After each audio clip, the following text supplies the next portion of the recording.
This is a 2003 BMW 330i E46 with a 3 litre A96 petrol engine, otherwise known as the M54B30. It's mated to a 5-speed Tiptronic gearbox. So the first thing I'd make sure is that your car is jacked up enough for you to get underneath. Use axle stands and put the jack there as a precautionary measure in case the car slips off the jack for whatever reason. Another practice I use, if I'm taking the wheels off, I just tuck them underneath, so I've got the axle stand and the wheel underneath, just in case you're under the car and the car slips off the jack. So you'll need a power bar to do this, as you get more leverage and more controlled power.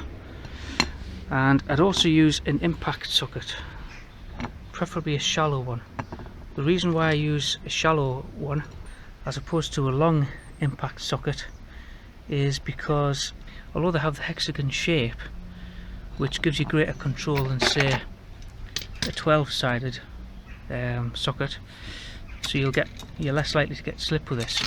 So this is less likely to wobble as you're putting power down on this end. Now I use Halford's Professional. I've had this power bar for over 20 years now. It's never bent or snapped. Once you've initially loosened the nut with the power bar, you can then go on to use a ratchet. But with a sump you don't really get around the nut off the sump bung. You may think this is quite a lot of outlay, but at the end of the day you're saving well over £100 by doing the service yourself, so it's well worth investing in these tools.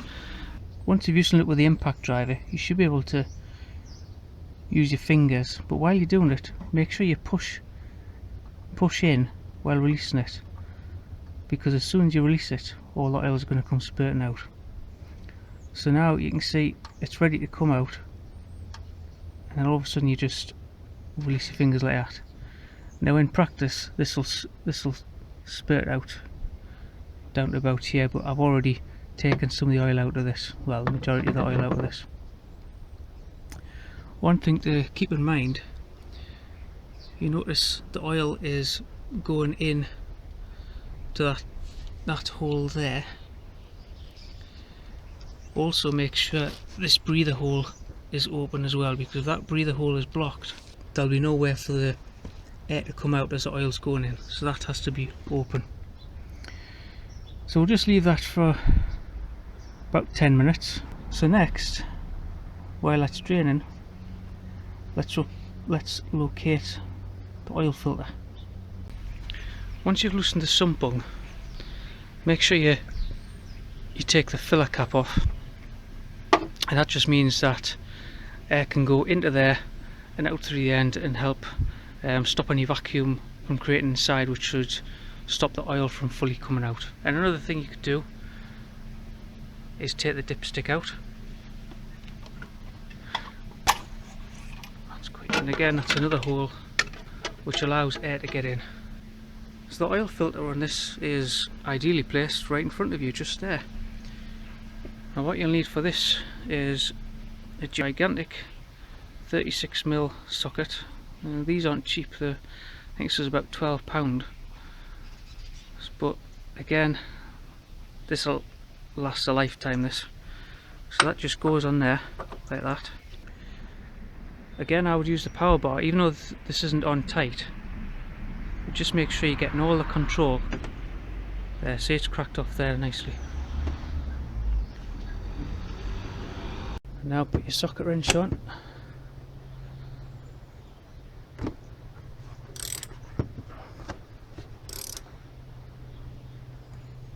Push down a nut to release the socket wrench.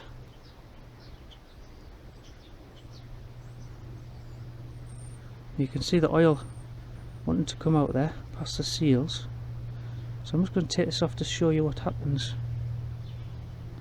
when I fully release it.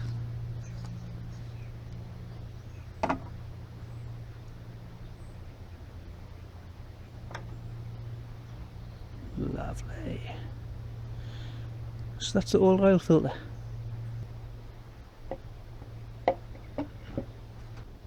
This is the new oil filter I'm going to be using, the Crossland oil filter. I got this from Euro Car Parts for £3.70. That was delivered.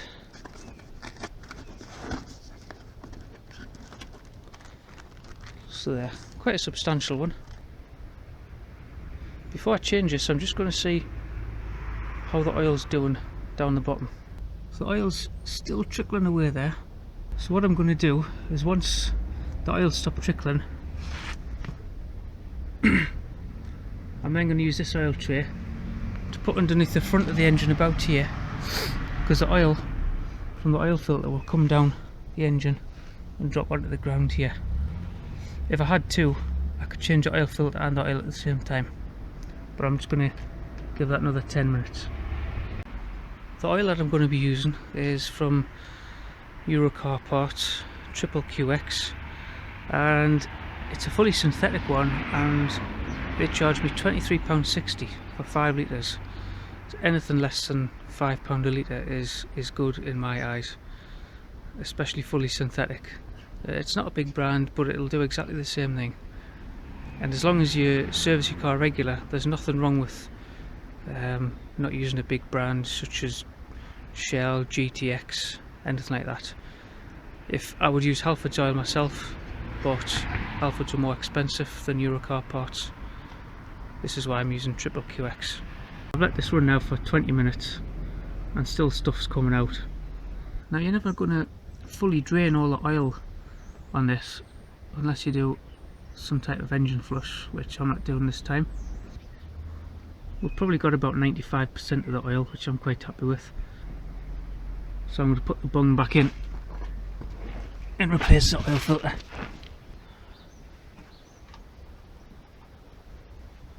Now, the important thing here is to use your fingers to put this back on, because you don't want to be cross-threading. If you cross-thread your sump, it's such a pain. So best just to take your time with this and get it right. A little bit more grip. Use your shallow socket. There, that's as tight as it'll go without the socket wrench. It's a good idea to mop up around here before you tighten it, so the socket doesn't slip off. And also, once you're finished,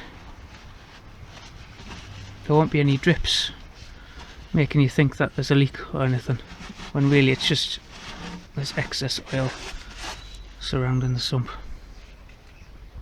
Now you'll remember what I was talking about, using a power bar to take off the nut. But when I tighten up, I'm not going to use a power bar. I'm just going to use a socket wrench. And the reason why is because you don't want this to be over tight. A lot of garages don't want a tarnished reputation of having oil on the customer's floor the next day, so they'll over tighten this. There, and again, just use one hand. Ideally you want to be pulling towards you from the other side, but for the sake of this tutorial I'm just going to be pushing. Pull the oil tray below the engine where you think the oil might come down from the oil filter. So now I'm going to completely remove the oil filter cover and withdraw the oil filter. I'm going to hold it that way up and put it straight on top of here. There's only been very slight oil down the sides here, so there's unlikely any to go on the ground. So I'm just going to bring this completely out now.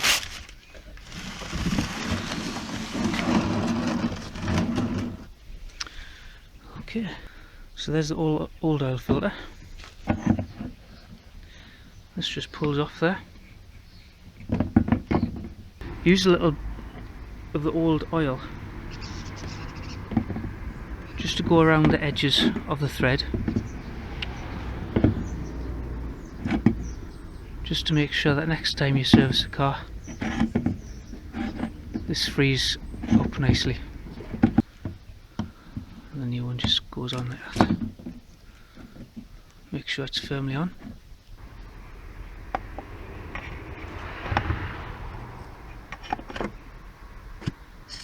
Again, it's important to use your fingers to initially get the threads to bite, because you don't want to be cross-threading the filter housing.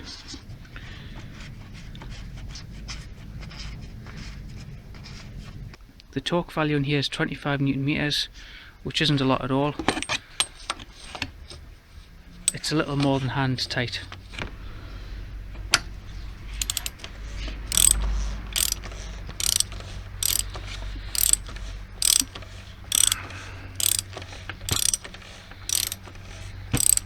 Same principle applies here, where although I use the power bar to release, I'm only going to tighten with one hand and just using a power wrench. To transport the old oil, you'll need to make sure each bung is in each hole, so the breather hole firmly pressed down and where the oil goes in, like that. You can see how in this instance, using a bit of newspaper and one of these plastic jerry cans to catch the oil, that there hasn't been any oil spilt on the ground, and that's important for visual aesthetics. So we've taken the old oil out, we've taken the old oil filter out, we'll put the new oil filter in. Now let's put the new oil in. Now just a little tip, when you pour in oil, have the nozzle at the top like that, so air can get in and oil can get out easily.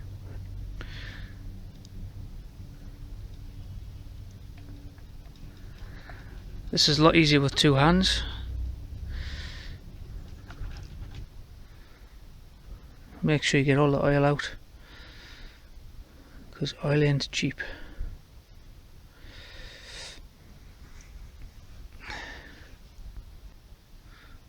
Put the oil filler back on.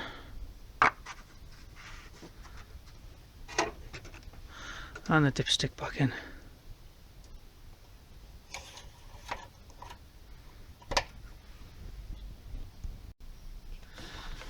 Now start the engine up.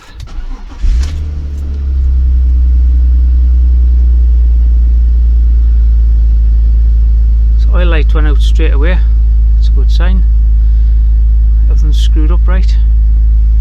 I'm just going to let that go for like a minute or so, just so the oil gets all around the engine before I check the dipstick level.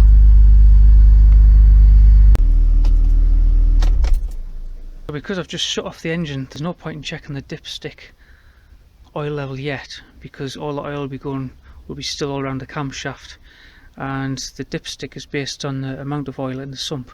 So we've got to give the engine about 5 to 10 minutes for all the oil to go down through all the pockets into the sump, and then we can take a more accurate reading. You don't want anything contaminating the oil going to the engine in the future, so make sure you use a clean bin liner just to store this in. I waited about 10 minutes now, so I'm going to check the oil level. Now when you initially bring it up, you need to just clear the end off.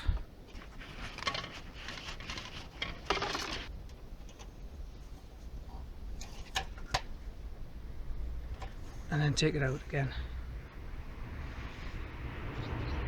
Now here you can see it's not even up to the minimum level,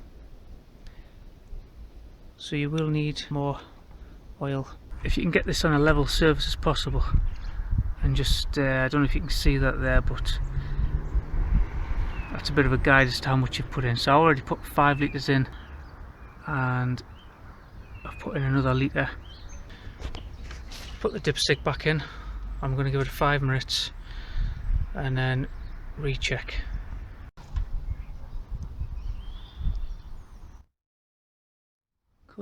Okay, you can now see there that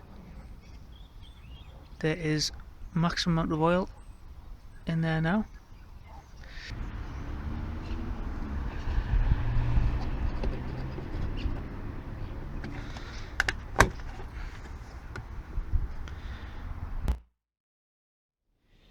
Now if you are servicing your car yourself, it's very important that you keep all the documentation, so that when you come to sell your car, you can still say it's got service history, and these invoices are like gold because you won't have be able to put you won't have a garage stamp in your service history.